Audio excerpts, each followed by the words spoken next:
నమస్కారం city news కి స్వాగతం. ముందుగా ముఖ్యాంశాలు.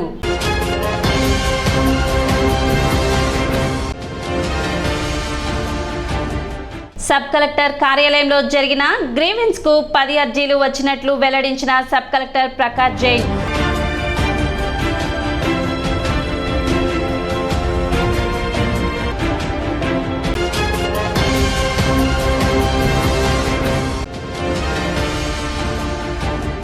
కృషి పట్టుదల ఉంటే ఉన్నత శిఖరాలు చేరుకోవచ్చు.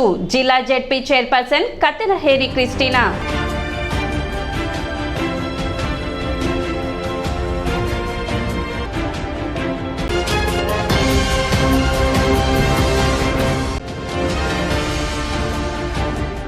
వైసీపీ నుండి జనసేన పార్టీలో చేరిన నందివెలుగు గ్రామ సర్పంచ్, పార్టీలోకి ఆహ్వానించిన మంత్రి నాదెండ్ల మనోహర్.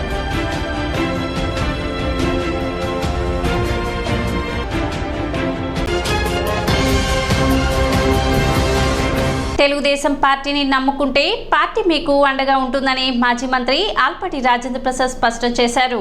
కూటమి ప్రభుత్వం ఏర్పడిన తరువాత తొలిసారి తెనాలి నియోజకవర్గ పాస్టర్లు సోమవారం నియోజకవర్గ పార్టీ ప్రధాన కార్యాలయంలో మాజీ మంత్రి తెనాలి టీడీపీ ఇన్ఛార్జ్ ఆల్పాటి రాజేంద్ర ప్రసాద్ ని కలిసి ఘనంగా సన్మానించి సభ నిర్వహించారు.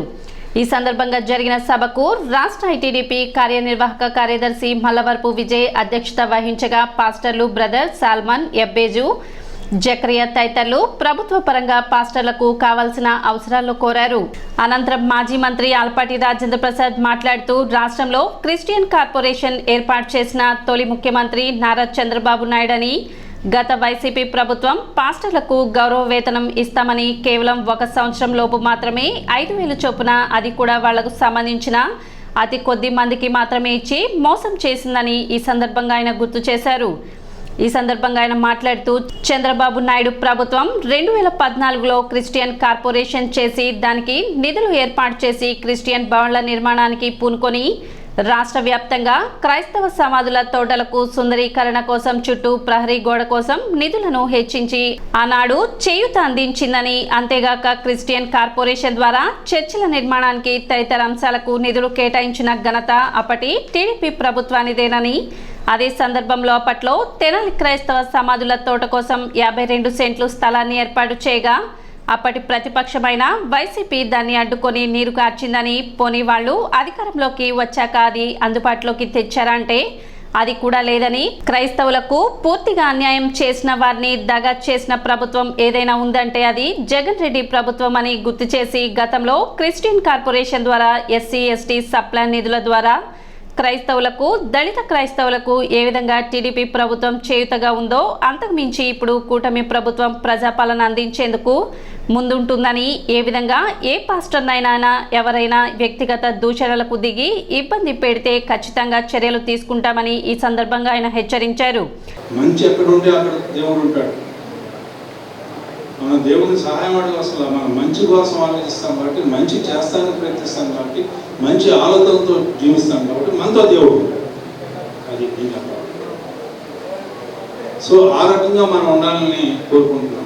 ప్రేమ, జాలి, దయ, కరుణ అన్నీ కూడా చూపించడానికి ప్రయత్నించే మీ మనసు ఎప్పుడు మంచిగా ఉండదని చెప్పి నేను అనుకున్నాను. ఎప్పుడు ఏది అవసరమో, ఏది కావాలి, ఎట్లా సాధించుకోవాలి అవన్నీ కూడా వ్యక్తిగతం. మీకు వ్యక్తిగతమైన అవసరాలు ఉండొచ్చు, చర్చిపరమైనటువంటి అవసరాలు ఉండొచ్చు, సమాజపరమైనటువంటి అవసరాలు ఉండొచ్చు. ఇవన్నీ మనకు రోజు ఎదురయ్యే జీవన కృత్యాలు.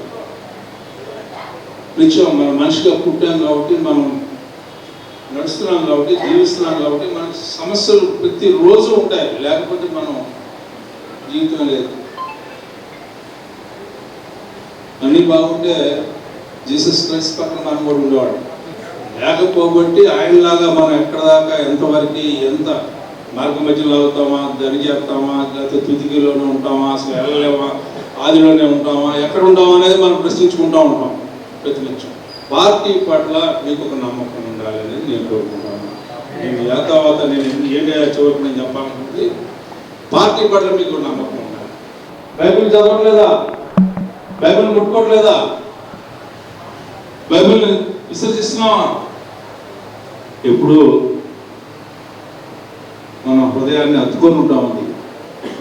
అలాంటిది పార్టీని ఎందుకు హత్తుకోలేకపోతున్నాం, ఎందుకు వదిలేస్తున్నాం అనేది ప్రశ్నించుకోవాల్సిన అవసరము.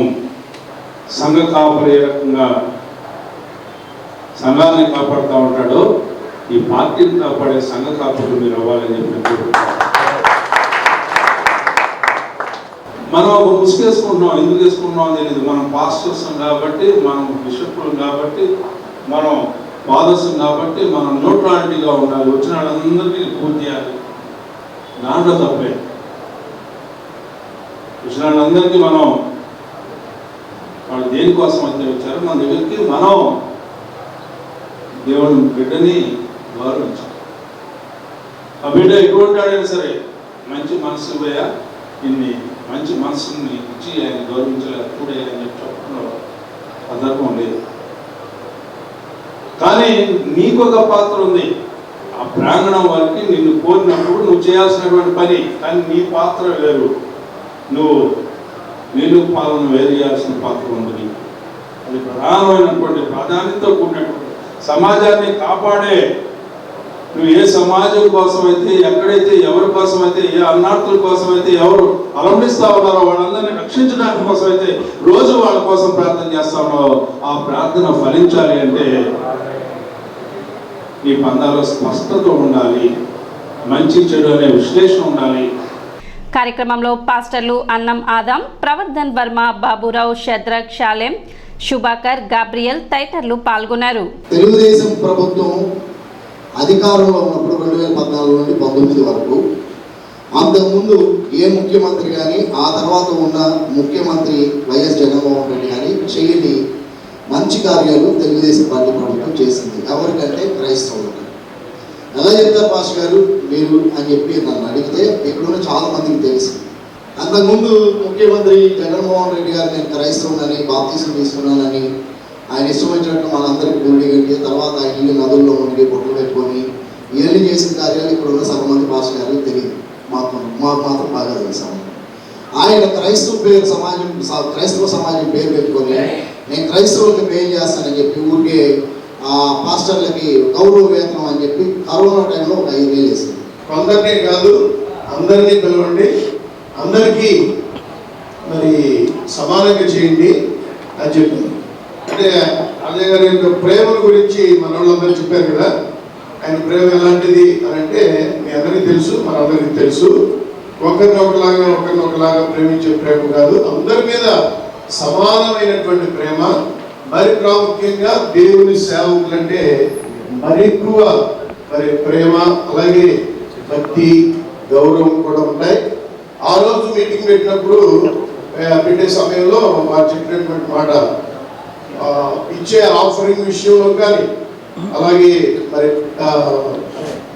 మంచిగా పరామర్శించి చేసే ఆ యొక్క కార్యక్రమాల్లో కానీ ఏది కూడా తగ్గకుండా చాలా మంచిగా చేయండి. ఎందుకంటే వచ్చేదంతా దేవుని సేవకులు, వారిని గౌరవించాలి.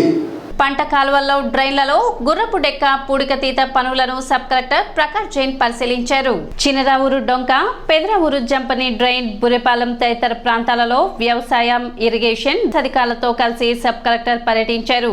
భారీ వర్షాలు కురుస్తున్న నేపథ్యంలో నీట మురిగిన పంట పొలాల్లో నీరు త్వరితగతిన కాలువల్లోకి వెళ్లేలా చర్యలు తీసుకోవాలని అధికారులను ఆదేశించారు. కొన్ని చోట్ల రైతులు తమ సొంత ఖర్చులతో డ్రైన్లను బాగు చేయించడం తెలుసుకుని సబ్ కలెక్టర్ అధికారులపై ఆగ్రహం వ్యక్తం చేశారు. మీరు చేయాల్సిన పని ఎందుకు చేయడం లేదని వారిని హెచ్చరించారు. ఆయన వెంట ఎంఆర్ఓ శ్రీనివాస్ రెడ్డి, ఏఓ ప్రేమ్ సాగర్, వ్యవసాయ అధికారులు ఉన్నారు.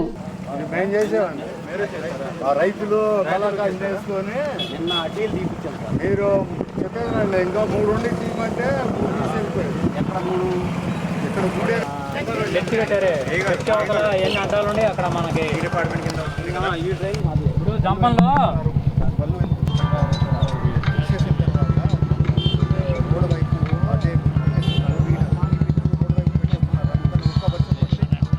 వర్షం పడితే మళ్ళీ అక్కడ అదే మొత్తం క్లియర్గా చేయాలి. ఇప్పుడు ఖరీఫ్ సీజన్ స్టార్ట్ అయింది, తర్వాత వర్షం కూడా పడుతుంది. అందుకని మనం వీడ్ రిమూవల్ చేస్తున్నాము మన కాలువ నుంచి. ఆ పని చూడడానికి నేను ఇక్కడే వచ్చాను. కొంచెం పని అయిపోయింది, కానీ ఇప్పుడు కూడా పని నాకు కనిపిస్తుంది ఉంది. సో అదే మనం ఈ వారం లోపల చేస్తాం. మొత్తం తెనాలి డివిజన్ మనం చేస్తాం ఈ వారం లోపల. Thank you. తెనాలి డివిజన్లో 8 మండల్స్ ఉన్నాయి. అన్ని 8 మండల్స్ మనం ఈ వారం లోపల చేస్తాం. కొన్ని డ్రైన్స్ ఇరిగేషన్ డ్రైనేజ్ డిపార్ట్మెంట్ చేస్తారు, కొన్ని డ్రైన్స్ మనం స్వయంగా ఫండ్స్ నుంచి ఎంపీడీఓ లేకపోతే అర్బన్ పరిధిలో ఉంటే మున్సిపల్ కమిషనర్ గారు చేస్తారు. కానీ మన దగ్గర టైం కొంచెం తక్కువ ఉంది, సో కొంచెం తొందరగా చేస్తాం. వర్షం పడటం వలన ఎదబెట్టిన వల్ల మునిగిపోయింది. దానివల్ల వాటర్ ఈ డ్రైన్స్ సరిలేక లాగట్లేదు. దానికి సబ్ కలెక్టర్ గారు వచ్చారు, చూశారు. అది బాపట్ల జ్యుడిషియల్ కింద వస్తుంది. బాపట్ల కలెక్టర్ వాళ్ళకి చెబుతామంటున్నారు. అది సమస్య అట్లాగా ఉంది. అది జంపంలో ఎంక్రోచ్మెంట్ చేసి మురికాలకు అడ్డం గోడకు జరిపి కట్టా, దానివల్ల ఇవన్నీ ఊడిపోతుంది. ఆ డ్రైన్ తీయట్లేదు వీళ్ళు. అదేమంటే ఈ పరిధి ఎంతవరకు అంటున్నారు, వాళ్ళకి చెప్పి కానీ చేయడం కుదరదు. ఇది రైతుల సమస్య ఎట్లా ఉంది. ఇది రైతులే మేము తలా 500 వేసి ఇక్కడ దాకా ఆకు అంతా లాగిచ్చారు మొన్న 15వ తారీఖు. వీళ్ళు తర్వాత వాళ్ళు మెషిన్ తీసుకొచ్చి 2 తూములు రిపేర్ చేసి 3 సార్లు చేసి సైడ్ కట్ చేశారు. మాది చంద్రవరండి. ఈ మురికాల వర్షం పడినప్పుడల్లా పూడిపోయి ఈ కాలం తవ్వకుండా ఈ చేరు మొత్తం పూడిపోయి ఎదలబెట్టినవి అన్నీ మునిగిపోయినాయండి.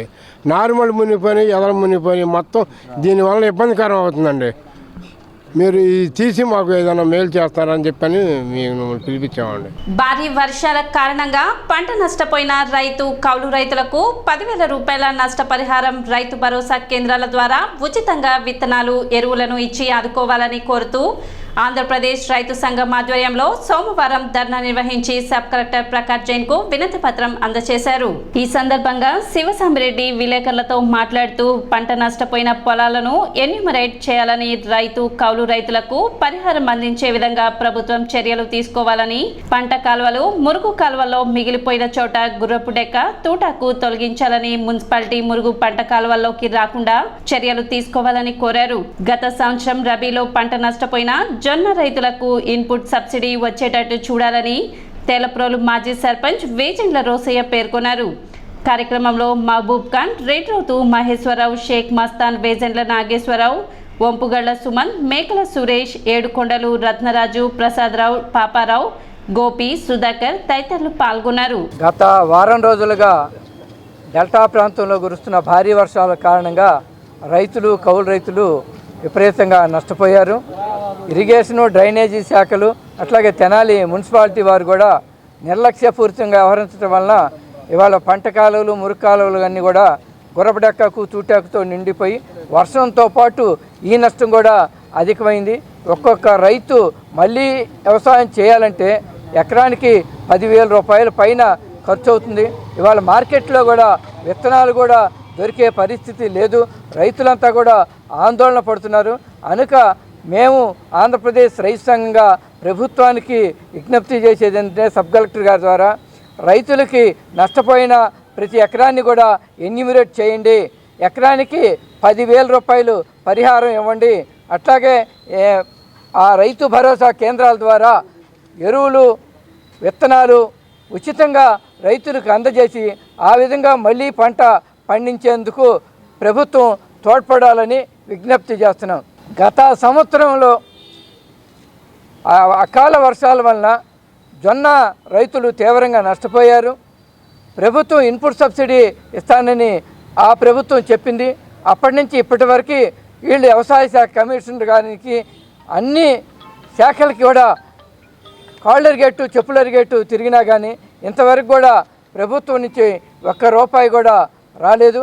కనుక ఈ జొన్నలకు సంబంధించిన నష్టపరిహారం కూడా ఇవ్వాలని కూడా సబ్ కలెక్టర్ గారికి వినతి పత్రం ఇవ్వటం జరిగింది.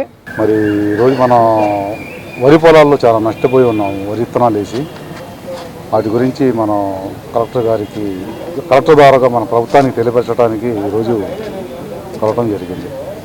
ఇప్పుడు ఒక చిన్న విరామం.